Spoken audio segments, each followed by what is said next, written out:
Golfe du Saint-Laurent, 51 degrés de latitude nord, 60 degrés de longitude ouest. À 500 km de Rimouski, son port d'attache situé au bord du fleuve Saint-Laurent, l'Écho des mers fait route en direction du Labrador. Stabilise-toi, il faut dire 2-4-2, tu dis? Cet ancien bâtiment sondeur des gardes-côtes canadiens embarque une quarantaine de passagers à la découverte du Saint-Laurent et plus particulièrement de la Basse-Côte-Nord. Située en face de Terre-Neuve, cette région est aujourd'hui encore pour les Québécois eux-mêmes synonyme de bout du monde. C'est pourtant ici, entre terre et océan, que toute l'histoire du pays a commencé. C'est extrêmement difficile. Ici, la neige, la pluie, le vent. Il y a la glace qui descend, les banquises, les icebergs qui descendent. Quand on regarde comme Jean Cartier, comme Champlain, les découvreurs qui sont montés le fleuve pour les premières fois, moi je trouve ça fantastique.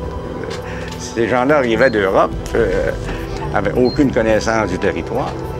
Ils n'avaient jamais vu, oui, la neige, les mauvais temps, mais jamais de la neige. Pour monter jusqu'à Québec, ces petits bateaux-là, je me demande comment est-ce qu'ils faisaient. Avec ses 3700 km, le Saint-Laurent est, après le Mackenzie, le second fleuve du Canada. Parcourant l'estuaire sur plusieurs centaines de kilomètres, à l'endroit où les eaux douces du fleuve se mêlent aux eaux salées de l'océan, l'Écho des mers va nous conduire, longeant la Basse-Côte-Nord du Québec, jusqu'à Blanc-Sablon, à la frontière du Labrador. Mais c'est à Québec que commence notre voyage, à la découverte du Saint-Laurent.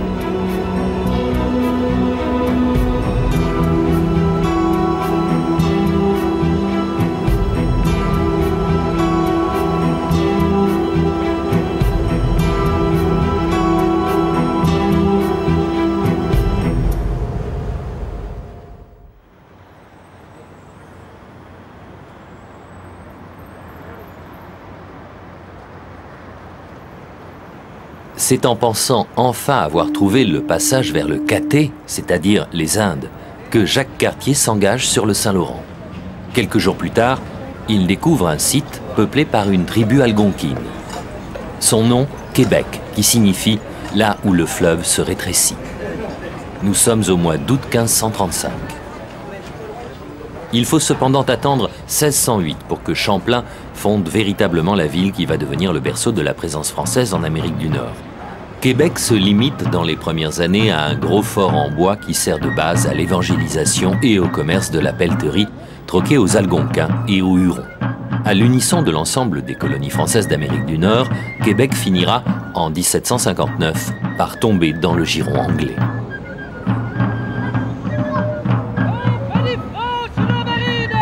Aujourd'hui pourtant, au cœur de la vieille ville, à l'ombre des fortifications, les seuls d'Amérique du Nord, on cultive les symboles du passé et des 150 ans de présence française.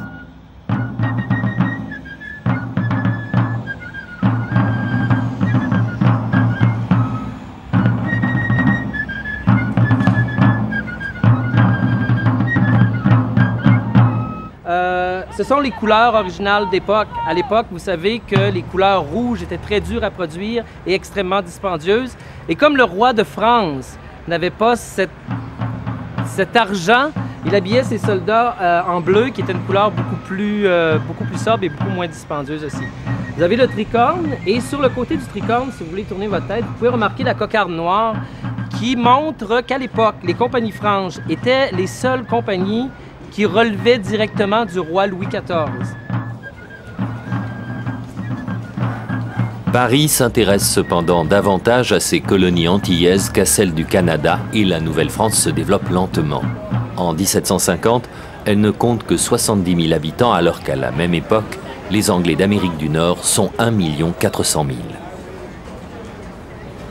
Québec au 18e siècle était en fait une petite bourgade de peut-être quelques centaines de personnes, un poste de traite avec quelques bâtiments autour, quelques fermiers également, mais des fermiers surtout en région, l'île d'Orléans entre autres, qui fournissaient des épiceries, qui fournissaient en fait les aliments de base, et quelques voiliers seulement par année qui venaient à Québec en ayant passé par Louisbourg, parce qu'il y avait un commerce triangulaire qui reliait Louisbourg, les Antilles, la France et la ville de Québec.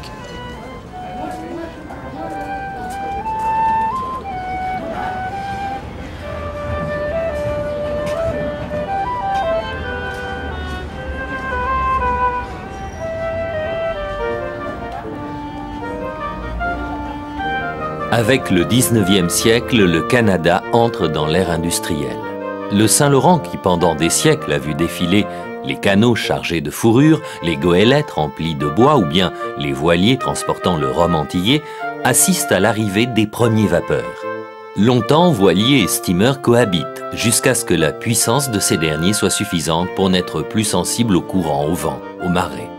C'est l'histoire de cette aventure que l'on découvre au centre d'interprétation du Vieux-Port de Québec. Donc en 1850, le port de Québec, par exemple, c'est un port où il y a énormément, des centaines de bateaux amarrés, voire même des milliers. Des marins, des gens, des Écossais, des Irlandais, des Français, des Britanniques en même temps dans un même petit bassin. Ces gens-là viennent surtout chercher du bois. Donc en 1850, le port de Québec, c'est une atmosphère très, très fébrile et très actif. Pendant longtemps, les cales des grands voiliers chargés de bois à l'aller se remplissent d'émigrants au retour. Le voyage est pénible, les conditions d'hygiène précaires, mais la route du Saint-Laurent est très fréquentée, car c'est la plus courte pour rejoindre New York, Détroit ou Chicago.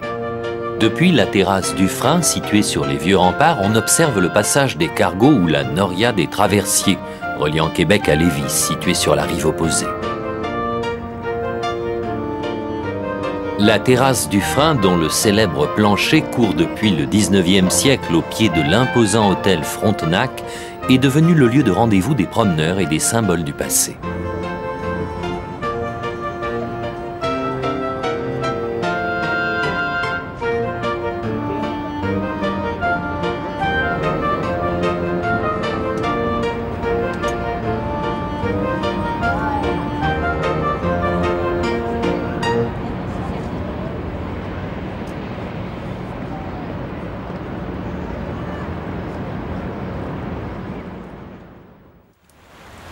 À quelques kilomètres seulement de Québec, Grosse-Île est bien plus qu'un simple but de promenade.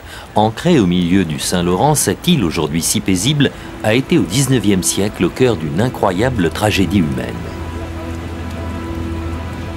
Pour Mariana Gallagher, venir à Grosse-Île, c'est faire une sorte de pèlerinage.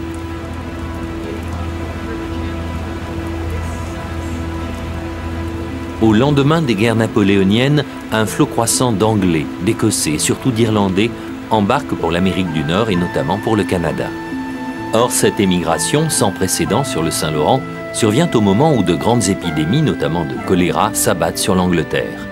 Afin de protéger Québec, principale porte d'entrée des émigrants, les autorités coloniales décident en 1832 d'ouvrir à Grosse-Île une station de quarantaine.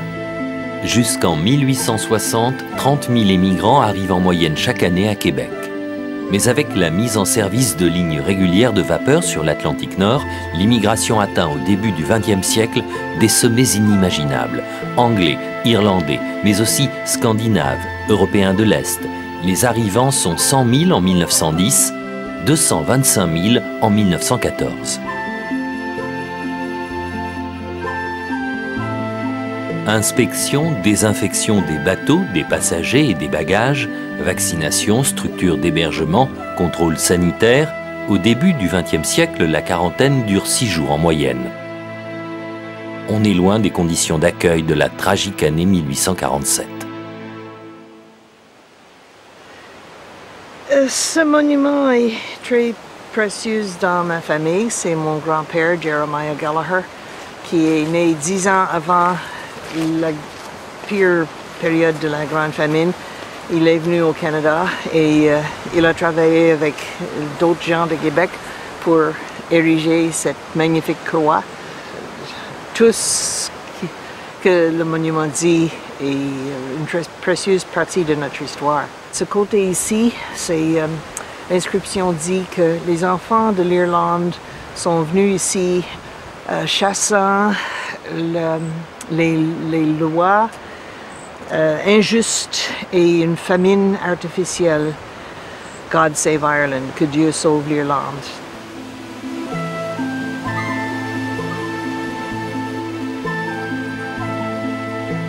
Les années 1845 à 1849 sont des années sombres pour l'Irlande. Celles de la Grande Famine qui entraîne la mort de plus d'1 million de personnes. 1 million d'autres quittent l'Europe pour l'Amérique. L'année 1847 sera terrible. 100 000 personnes embarquent pour Québec à bord de voiliers insalubres et surpeuplés. Atteints de typhus et de dysenterie, 5 000 d'entre eux succombent au cours du voyage. À Grosse-Île, les autorités débordées par cette marée humaine ne peuvent éviter la catastrophe. Ce bâtiment ici, c'est un de 12 hôpitaux qui ont été construits, préconstruits à Québec pendant le mois de juillet par les bâtisseurs des vaisseaux à Québec en 1847. On espérait que ce serait des abris pour le monde en bonne santé, mais avant que l'été soit fini, ils étaient des hôpitaux aussi. Parce qu'on avait besoin de ça, il y avait tellement de monde.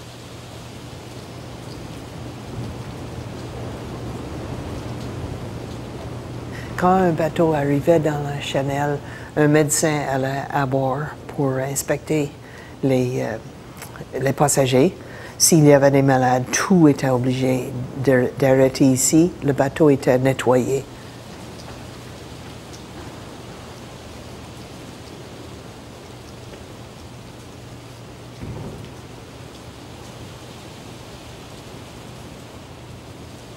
L'été de 1947 était très chaud. On disait que le monde qui était ici devenait, s'il n'était pas déjà malade, il devenait malade facilement à cause ils étaient si proches de leurs voisins. On peut imaginer le travail qu'a fait les prêtres pour prendre soin des mourants et des malades dans cet endroit qui est très précieux pour nous.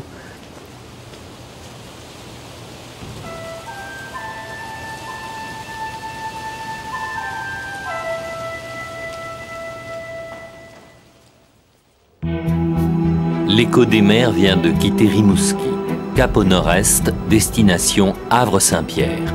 Le Saint-Laurent, que nous avions quitté large d'à peine 2 km à Québec, atteint ici 60 km d'une rive à l'autre. Nous pénétrons le monde de l'estuaire. Un monde fréquenté par les baleines. La passion de Pierre-Henri Fontaine, le conférencier. Il n'a aucune dent dans la bouche, mais qui filtre sa nourriture à l'aide de structures qu'on appelle des fanons. Alors si vous êtes encore réveillé ce soir à 9h, eh bien la deuxième partie de la conférence portera sur les mysticètes des baleines à fanon ce soir.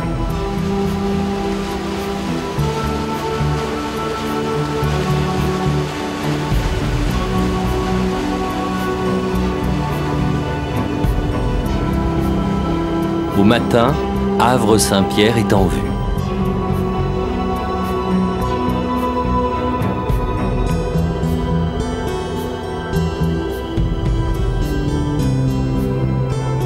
Fondée par des pêcheurs originaires des îles de la Madeleine, Havre-Saint-Pierre est aujourd'hui une petite ville dont l'activité dépend en grande partie de l'exploitation de l'ilménite, oxyde naturel de fer et de titane, dont les mines se trouvent à une quarantaine de kilomètres vers le nord.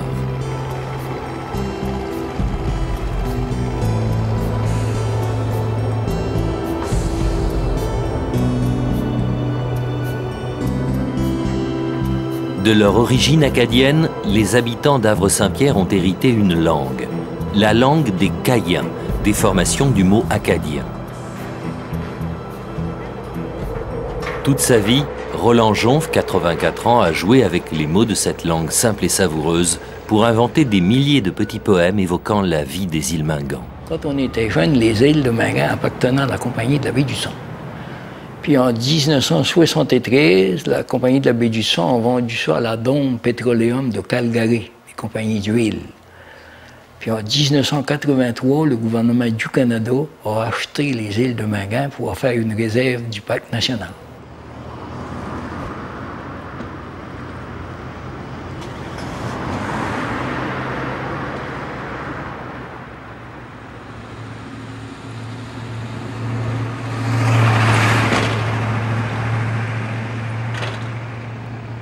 autres, quand on en allait à l'école, étant jeune, on finissait à l'école à 14 ans. Mais l'hiver, on n'avait pas grand-chose comme distraction. On n'avait pas de radio, on n'avait pas de salle de cinéma. Il n'y avait rien dans notre temps quand on était jeune. Puis moi, à un moment donné, mon oncle m'avait prêté 2 livres de l'encyclopédie de la jeunesse. Ça fait, en lisant dans l'encyclopédie de la jeunesse, j'avais trouvé des écritures que je trouvais que c'était beau. Il y avait des écritures de Victor Hugo puis de Lamartine. Ça fait, je m'avais mis à aimer ça, puis j'avais appris à écrire de cette manière-là. Puis là, à un moment donné, l'idée m'est venue d'écrire la petite histoire de chez nous. Parce que, il dit, moi, si je ne l'écris pas, puis qu'un autre ne l'écrit pas, toutes nos petites histoires vont toutes être perdues. Ces petites histoires, Roland Jon vient parfois les conter en public, notamment celles qui parlent des monolithes du parc national de l'archipel de Mingan. Sur une distance de 50 000. Ça, c'est l'île d'en face qu'on appelle l'île du Havre, avec les 2 îles au Macto, l'île d'en face. Sur les rochers usés au temps, petit bonheur, loin de la ville. Au bord de l'eau, rêve le temps, et la journée passe tranquille. Au cœur de ce sanctuaire naturel composé de plus de 40 îles et de milliers d'îlots, vivent entre autres espèces animales, des colonies de phoques.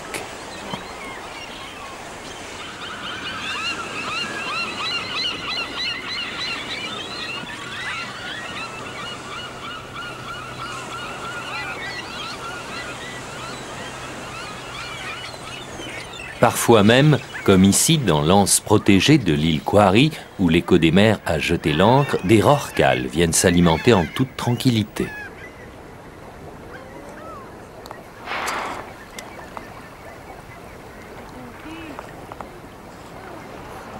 Mais le plus surprenant reste sans aucun doute l'incroyable concentration de monolithes aux formes étranges. Sentinelles de calcaire guettant l'invisible, ces monolithes, surnommés familièrement pots de fleurs, racontent une histoire vieille de près de 20 000 ans. À cette époque, la Minganie est recouverte d'une couche de glace épaisse de 2,5 km. 10 000 ans plus tard, au terme d'une période de réchauffement de la planète, elle se retrouve engloutie sous 85 mètres d'eau.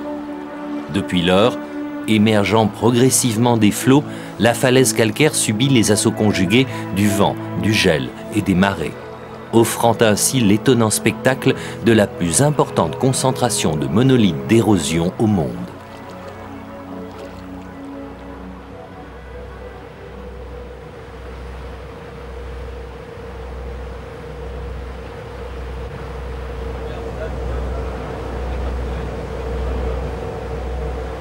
L'écho des mers reprend sa route vers l'est, en direction d'Arrington Harbour, situé sur la basse côte nord du Saint-Laurent.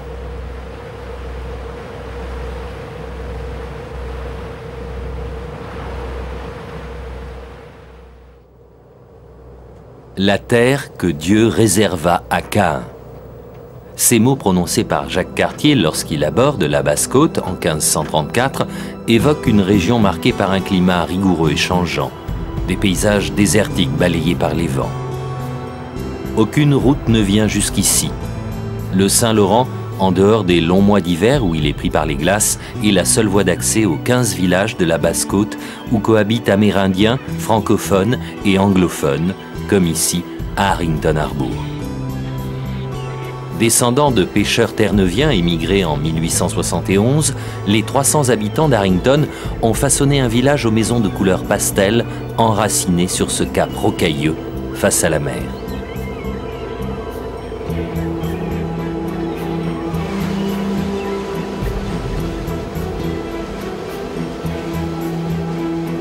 En arrivant ici, les coasters, comme ils se surnomment, apprennent au contact des Amérindiens à vivre en harmonie avec le fleuve et la nature.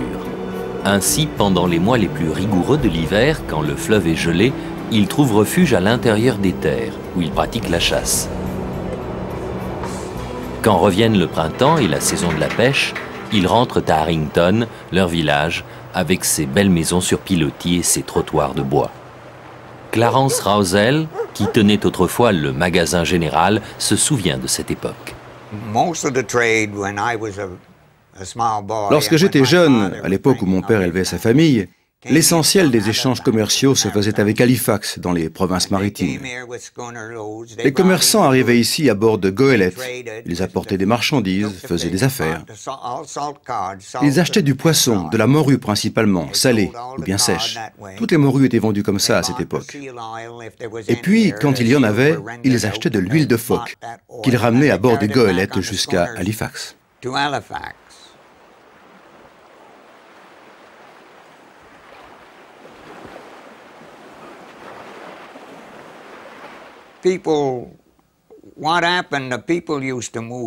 À cette époque, les gens se déplaçaient. Ils avaient une maison d'hiver à l'intérieur des terres et une maison d'été au bord de l'eau. Bien sûr, financièrement, c'était plus difficile, car ils devaient avoir tout en double. Après la pêche l'été, les gens qui revenaient sur le continent l'hiver travaillaient dans le bois. Parfois, ils rentraient un peu trop tôt l'hiver, et les poissons arrivaient après leur départ. Ainsi, ceux qui restaient sur la côte un peu plus longtemps semblaient gagner un peu plus. L'époque évoquée par Clarence Rousel est aujourd'hui révolue. La chasse aux phoques est interdite. La morue, si abondante autrefois que les Basques n'hésitaient pas à traverser l'Atlantique pour venir la pêcher, a déserté le golfe du Saint-Laurent. Souci de préserver l'environnement ou simple respect des lois, Harrington Harbour est aujourd'hui le point de départ d'une pêche industrielle au crabe des neiges, sorte d'araignée de mer géante, aujourd'hui très demandée.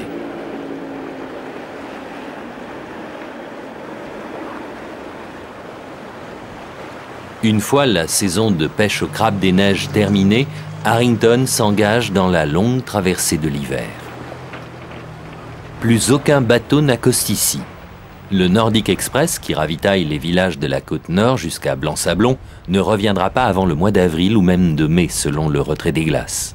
Pourtant, de façon très étrange, les habitants d'Harrington Harbour ne semblent pas redouter l'isolement de l'hiver.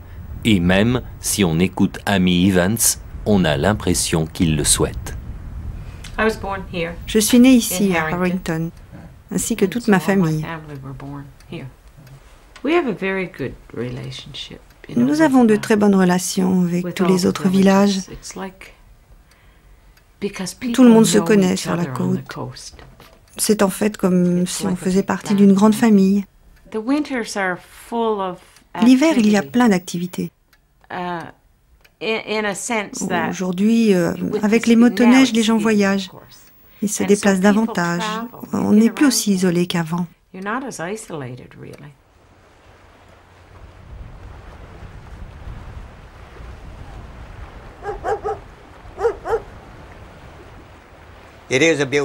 C'est un très bel endroit pour vivre. On s'y sent libre, l'air est encore pur. Je n'échangerais cet endroit pour aucun autre sur Terre. Même si on m'offrait une maison à Montréal, bien sûr je la prendrais à cause de sa valeur, mais je n'y resterai pas.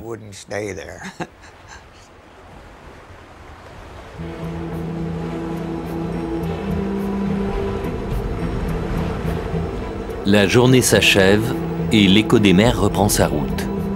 Dans la passerelle, le commandant semble rêveur. Pour vivre heureux, vivons cachés, dit le proverbe. Et si c'était ça la raison de vivre de Clarence, d'Amy et de tous les habitants d'Harrington Harbour.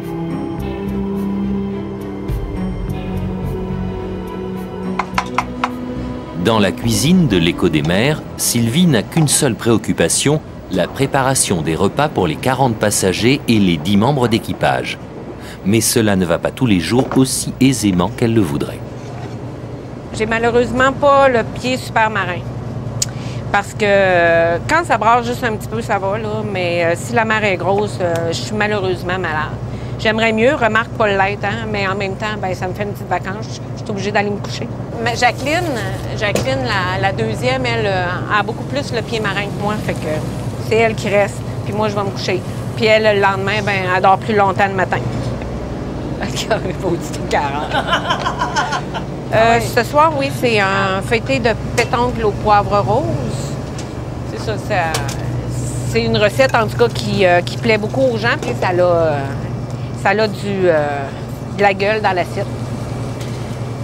Il y a même du monde qui viennent dans la cuisine après, là, le soir des pétanques au poivre rose, là, nous donner des becs parce qu'ils ont aimé ça. Ils ont trouvé ça beau, tu sais. Je pensais que j'avais les terres de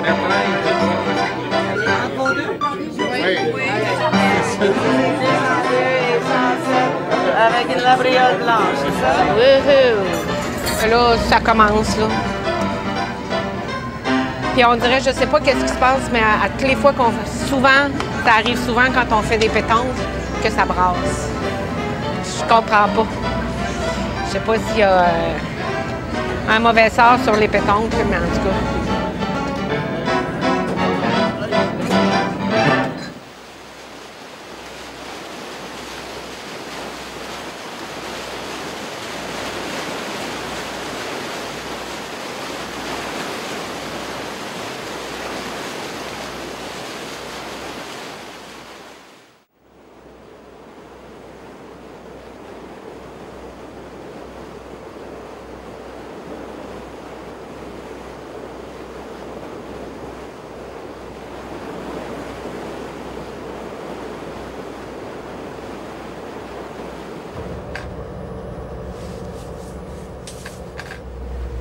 Le temps est capricieux sur la Basse-Côte. En arrivant à Tête-à-la-Baleine, située au cœur de l'archipel des 1000 îles, les lourds nuages gris qui plombaient le ciel d'Harrington Harbour se sont évanouis, révélant sous les rayons du soleil un paysage aux couleurs éclatantes. Comme Tête-à-la-Baleine, qui doit son nom, dit-on, à sa ressemblance avec une baleine se soulevant au-dessus des eaux, chacune des îles de l'archipel a sa propre histoire.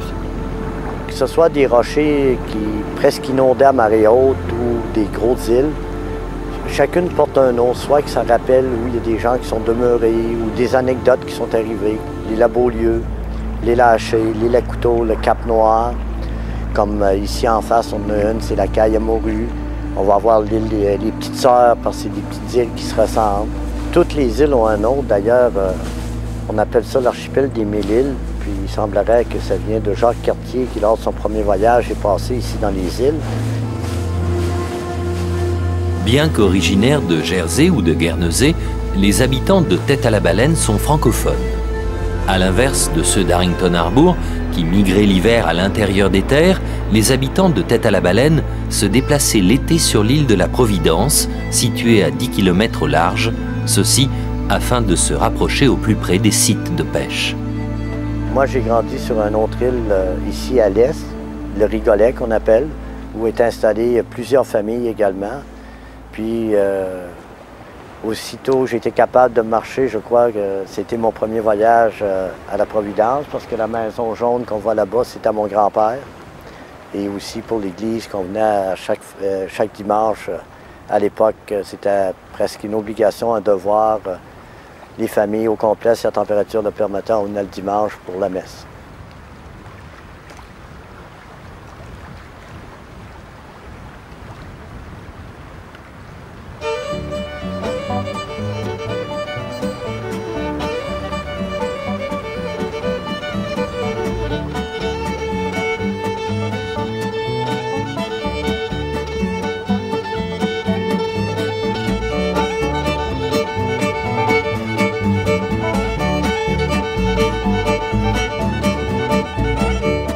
Première journée, quand l'école terminait, là, tu voyais les familles embarquer dans les bateaux et sortir sur les îles. Et même le magasin général déménageait l'été sur l'île. Les gens avaient une maison en double. Il y avait une maison d'hiver à l'intérieur, puis une maison d'été sur les îles. Donc, ils déménageaient les principales choses. Certains étaient plus équipés, donc ils en déménageaient moins, mais la plupart des gens déménageaient à peu près tout ce qui pouvait servir l'été à la maison du large. La disparition des voiliers, remplacés par les bateaux à moteur, a mis un terme à cette pratique et le village de Providence est peu à peu abandonné. Des habitants décident même dans les années 60 de ramener jusqu'à Tête-à-la-Baleine leur maison d'été, surprenant spectacle. On ne vient plus aujourd'hui sur l'île que pour les week-ends. Seul un couple de retraités a décidé d'y résider tout l'été, comme autrefois. Nous autres, on vient ici à peu près pour 4 mois et demi, 5 mois. Pas trop long? Non, non, non, non, c'est très intéressant. On est très occupés. On fait l'entretien de nos résidences, puis tout ça. Puis après ça, bien, là, il va avoir il y a la pêche. Ensuite, il va avoir la cueillette des fruits, là, les choucoutés, puis tout ça. Ça fait revivre durant notre enfance où on a été élevés comme ça.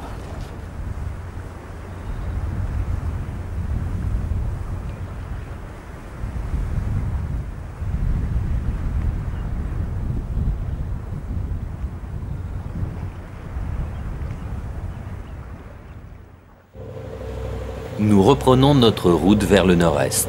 Depuis notre départ de Rimouski, les passagers passent les heures de navigation à scruter l'horizon en quête du moindre signe révélant la présence de baleines. Ailerons, jets de vapeur, en vain. Votre attention, s'il vous plaît. Nous avons un petit rorcal qui saute hors de l'eau, environ 1 kilomètre à droite. Aujourd'hui pourtant, leur patience est récompensée au-delà même de leurs espérances. On est dans une région ici qui est une des régions très privilégiées dans le monde pour l'observation des cétacés. Il y en a d'autres où il y a des cétacés, mais je crois que le Saint-Laurent, c'est une des rares régions où il y a autant d'espèces représentées dans un territoire aussi restreint.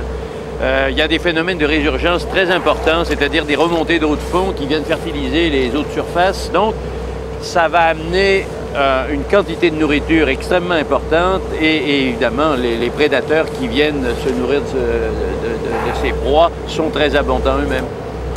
Le spectacle de ces baleines à bosse, acrobates de plus de 30 tonnes, plongeant la queue hors de l'eau avec la grâce d'une danseuse étoile, est un véritable cadeau des dieux du Saint-Laurent. Le commandant doit reprendre sa route, mais il ne désespère pas de rencontrer d'autres baleines. Si on va avoir des baleines, ça va dans la prochaine heure. Sans ça, là, ça sera pas chanceux. Le Nordic Express, lui, n'a pas le temps de s'arrêter. Arrivant de Blanc-Sablon, il doit encore faire escale dans plusieurs villages de la Basse-Côte avant son retour à Rimouski.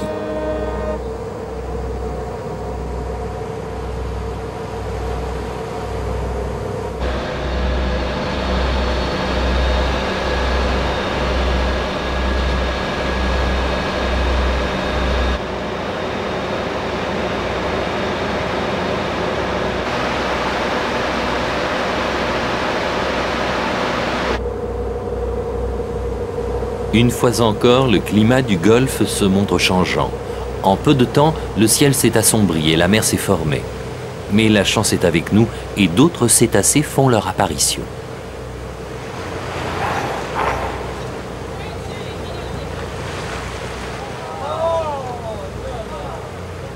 Eh bien là, on voit un groupe de rorquals communs en train de se déplacer. Bon, est-ce que j'ai l'impression qu'ils viennent de finir de manger parce qu'on en a vu un se jeter sur le côté comme ça. Et ça, c'est une attitude typique d'un rorqual en train de se nourrir. Et là, on a l'impression qu'ils sont rassasiés puis qu'ils ont repris une course tranquillement, ils sont en déplacement. Depuis des millénaires, les baleines suivent le même rythme migratoire, revenant se nourrir chaque printemps dans les eaux riches du golfe du Saint-Laurent, après leur séjour hivernal dans celles plus chaudes des Caraïbes. Pratiquée depuis des millénaires de façon traditionnelle par les Amérindiens notamment, la chasse à la baleine s'industrialise au fil des siècles pour atteindre des sommets au XXe siècle. En arrivant à Blanc-Sablon, nous allons découvrir le rôle joué par la Côte-Nord et le Labrador dans l'aventure baleinière.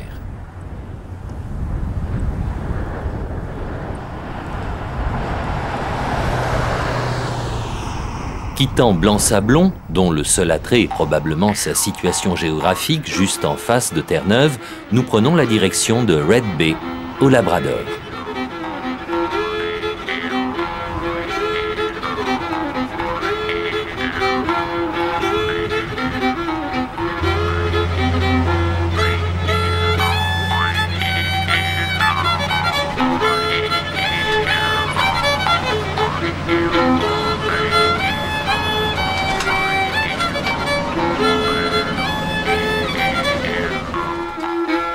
L'histoire de Red Bay est avant tout celle des Basques. Après avoir exterminé les baleines franches qu'ils chassaient depuis des siècles dans le golfe de Biscaye, les Basques arrivent au Labrador quelques dizaines d'années avant Jacques Cartier. Dès lors, ils quittent chaque année l'Europe au mois de juin, empruntant soit la route nord explorée par les Vikings lors de leur incroyable voyage de l'an 1000, soit la route sud qui passe par les Açores. Après une traversée de 60 jours, ils chassent les baleines juste avant qu'elles n'entreprennent leur migration vers les mers chaudes. Manœuvrés par une cinquantaine d'hommes, les galions basques, longs de 20 à 30 mètres, pouvaient embarquer jusqu'à 800 barriques. Après avoir fondu le gras de la baleine, les barriques servaient à recueillir l'huile utilisée à cette époque pour éclairer les lampes de maison. Le musée basque de Red Bay présente un certain nombre d'objets et d'outils retrouvés dans l'épave d'un bateau coulé au milieu de la baie. Barriques, harpons et cette chalupa, embarcation manœuvrée par 6 rameurs à bord de laquelle les Basques chassaient en priorité la baleine franche parce que cette espèce est la plus lente et surtout parce que son corps flotte après sa mort.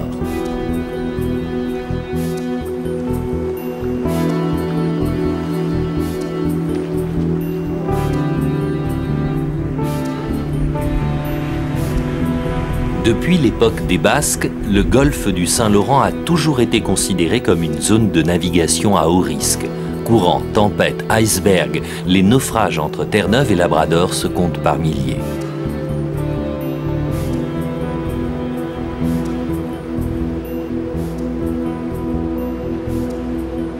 C'est ainsi que depuis 1647, avec la désignation d'Abraham Martin comme premier pilote royal en Nouvelle-France, des stations de pilotage, comme celle des Escoumins, situées plus en amont sur le fleuve, viennent en aide aux navigateurs.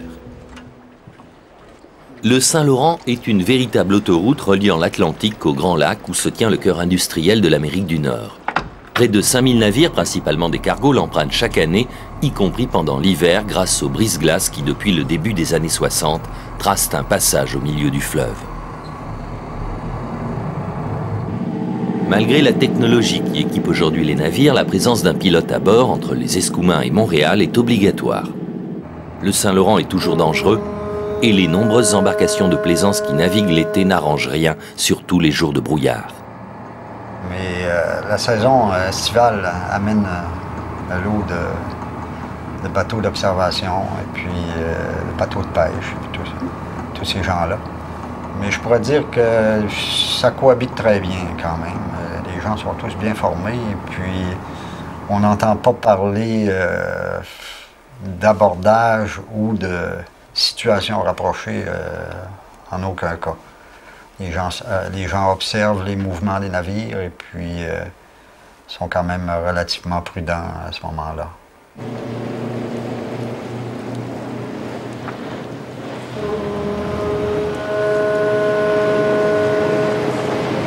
Averti par radio de l'arrivée d'un cargo, le responsable de la station de pilotage, s'aidant du seul radar, dirige sa pilotine vers le milieu du fleuve, où il doit récupérer un collègue pilote embarqué à Montréal.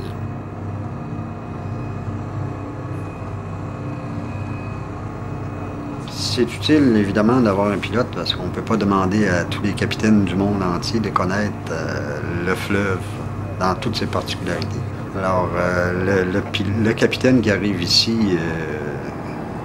ne connaît pas le fleuve Saint-Laurent avec ses écueils et puis ses récifs. Alors, on a des gens, des pilotes qui sont formés et puis qui connaissent évidemment tous les mouvements de la marée, des courants et qui vont guider le navire. C'est malheureusement juste après avoir débarqué son pilote à la station de la Pointe-au-Père que se produit le naufrage de l'Empress of Ireland.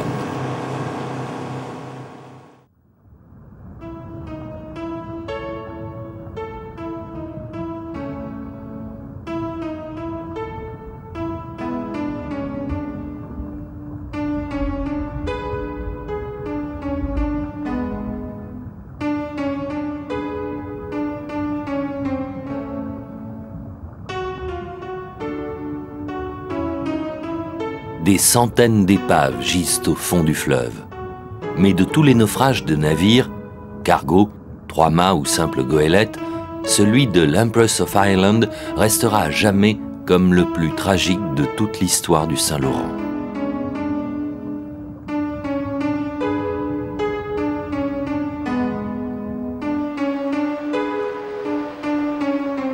Située près de Rimouski, l'ancienne station de pilotage de la Pointe-au-Père est aujourd'hui un musée consacré à l'histoire de la navigation sur le Saint-Laurent. On y découvre plus particulièrement des affiches et des maquettes retraçant l'épopée des grands paquebots à l'époque où ceux-ci régnaient en maître sur l'Atlantique Nord.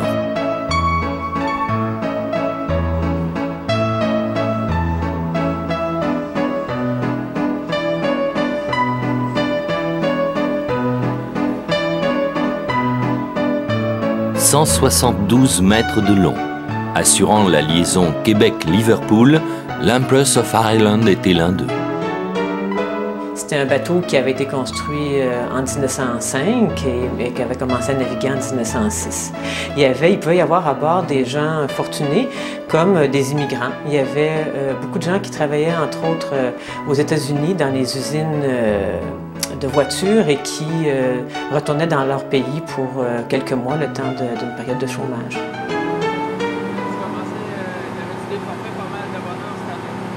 L'épave de l'Empress of Ireland repose au fond du Saint-Laurent quelque part au large de la Pointe-au-Père.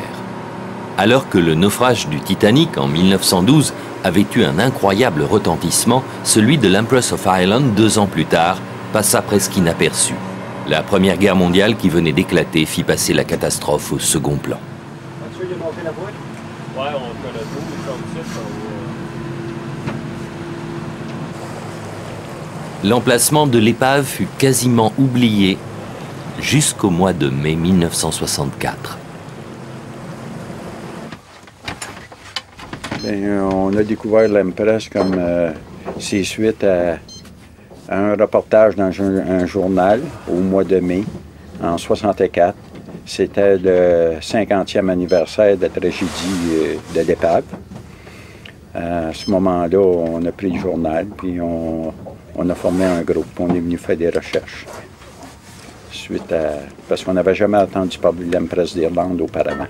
C'était la première fois.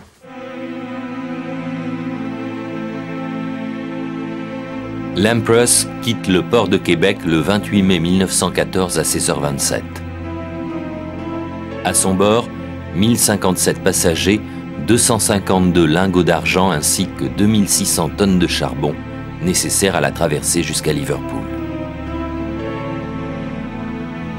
Bon, le bateau prenait la voie navigable du fleuve Saint-Laurent jusqu'à la hauteur de Pointe-au-Père. À cette époque-là, Pointe-au-Père était une station de pilotage. Alors, le navire devait ralentir à la hauteur de Pointe-au-Père pour laisser descendre son pilote. On considérait qu'à partir d'ici, le bateau pouvait continuer sans l'aide d'un pilote. Au même moment, le charbonnier norvégien Storstad, lui, faisait la route en sens inverse. Ils se sont tous les deux avertis chacun de leur présence, mais malheureusement, la confusion, le brouillard ont fait en sorte qu'il y a un des deux navires qui a changé sa course et la collision s'est produite. Avec l'inertie du Storstad, les courants, ce dernier s'est retiré tranquillement de la coque de l'Empress, ce qui a évidemment laissé un trou béant par lequel est rentrée une énorme quantité d'eau, ce qui a fait que l'Empress s'est très vite couchée sur son côté, rendant ainsi toutes les chaloupes de sauvetage ou presque inutilisables. Il y a 4 ou 5 chaloupes de sauvetage seulement qui ont pu être mises à l'eau. Alors 14 minutes après la collision, tout était terminé. Le bateau avait sombré, l'immense bateau avait sombré dans le fleuve Saint-Laurent. Pardon?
À l'instant de rejoindre Rimouski, le commandant de l'Écho des mers est un peu nostalgique. Il aime tellement ce fleuve qu'il ne voudrait jamais s'arrêter de naviguer. Ça prend une vie pour apprendre vraiment à naviguer sur la côte. Il faut toujours être humble. Quand tu vas en mer, il n'y a pas seulement que le travail, il y a la beauté de la mer. C'est Renaud qui disait, c'est pas l'homme qui prend la mer, c'est la mer qui prend l'homme. Puis je suis tout à fait d'accord avec lui. Je suis né les pieds dans l'eau du fleuve Saint-Laurent. Ça fait que j'ai toujours été près de l'eau. J'aimerais ça que si ma petite fille ou mon petit-fils devienne un marin. Parce que ça me ferait un peu de peine d'être toute seule, d'être le dernier de ma famille. C'est pour ça. Ben là, j'en profite davantage en sachant que peut-être c'est ma dernière année là, sur le navire de navigation, ma dernière année sur l'eau. Ça me fait un peu de peine, oui. Je suis ému. J'en parle puis... non, je suis ému.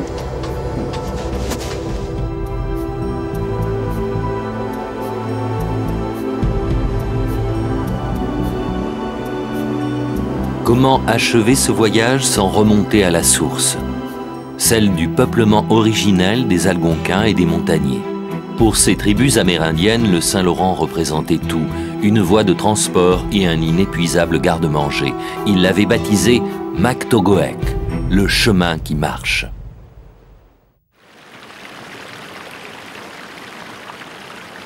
À l'arrivée de Jacques Cartier en 1534, 25 000 Indiens vivent au Québec. Nomades, ils pratiquent la pêche, la chasse, la cueillette, se déplaçant le long du fleuve à bord de leur canoë. Le village de Papinachois, près de Betsiamit, a été créé par la communauté montagnaise elle-même afin de préserver la pratique des coutumes ancestrales. C'est pour eux la meilleure réponse au danger de l'assimilation culturelle. C'est que dans le temps, les Indiens étaient éparpillés un peu en forêt. Et lorsque le développement forestier, l'hydroélectrique a commencé, le gouvernement a décidé, on va garder les Indiens au bord de la mer. Ce qu'on appelle la mer, c'est le fleuve Saint-Laurent. Donc, ils ont créé des territoires, puis ils ont mis les Indiens là, avec la gratuité au niveau de la santé, de l'éducation et plein de choses. Et ça a été le début d'un long calvaire, là, une dépendance à ces programmes. Une dépendance qui est encore existante aujourd'hui. L'oisiveté apparente et un certain goût pour les objets du modernisme, notamment chez les jeunes, pourraient faire craindre l'abandon des racines, des traditions et du mode de vie des anciens. Pourtant, la nation montagnaise est bien vivante grâce à la langue qui s'apprend, se transmet et se parle au quotidien.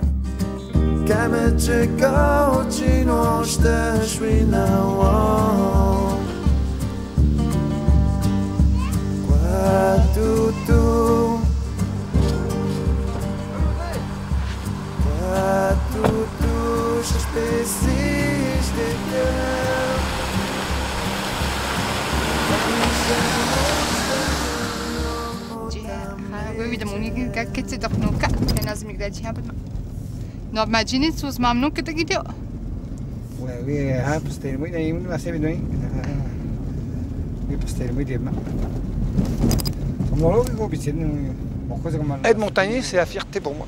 C'est être fier d'être Inuit, parce que comme je t'ai dit autrefois, moi, à l'âge de 25 ans, je m'en foutais. Moi, je suis Indien, c'est toute ma culture, moi, je m'en foutais.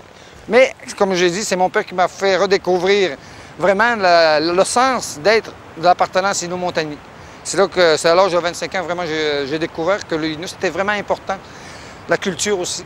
C'est pour ça, moi, je suis très fier de dire que je suis Inuit-montagnier aujourd'hui. Gérard souhaite maintenant faire découvrir aux jeunes de la communauté les symboles de la culture montagnaise. Au centre du village se dresse le Chabadouin, la tente traditionnelle où se réunissait le Conseil des Anciens et où le chaman invoquait les esprits.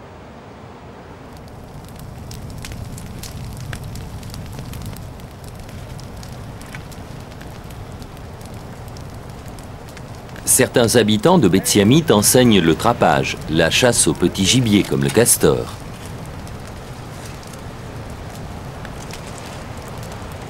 D'autres perpétuent la pratique de la pêche et la navigation en canoë.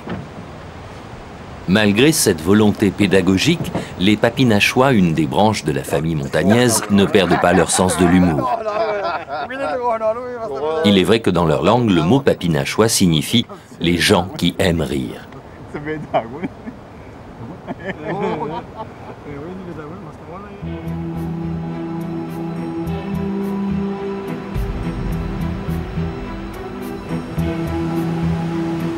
Les rivières, avant, c'était nos autoroutes. Vers le milieu du mois d'août, avant, les gens, c'était la route pour aller en territoire, pour la chasse. Donc, il fallait qu'ils rentrent à la forêt avant la gelée des eaux. Des fois, ça prenait pour se rendre à tel territoire 1 mois et demi pour atteindre son camp de chasse. Et durant l'hiver, en territoire, c'était l'orignal, le lièvre, la perdrix qui était notre épicerie.